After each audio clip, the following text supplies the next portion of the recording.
जो मृत्यु के बीच जीवन खोजते हैं, उनके लिए सब केवल शरीर नहीं, वो साधना का माध्यम है। कहते हैं अघोरी शमशान की राख को भस्म बनाकर उससे शिव का स्मरण करते हैं।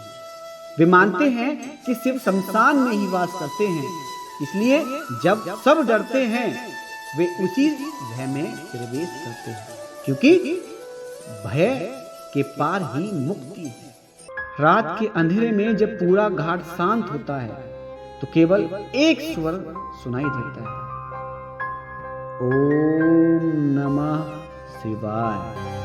और वही स्वर मणिकर्णिका के वातावरण में शक्ति का कंपन भर देता है। कुछ साधुओं ने बताया है कि मणिकर्णिका पर समय का कोई प्रभाव नहीं पड़ता। कई बार साधक ध्यान में बैठते हैं और जब आंख खोलते हैं तो बरसों बीत चुके होते हैं। यहाँ समय थम जाता है, क्योंकि यहाँ मृत्यु भी स्थायी नहीं है।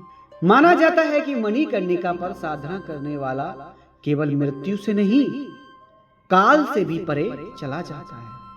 इसलिए इसे महाशमशान कहा गया है, जहां स्वयं काल शिव के चरणों में झुक जाता है।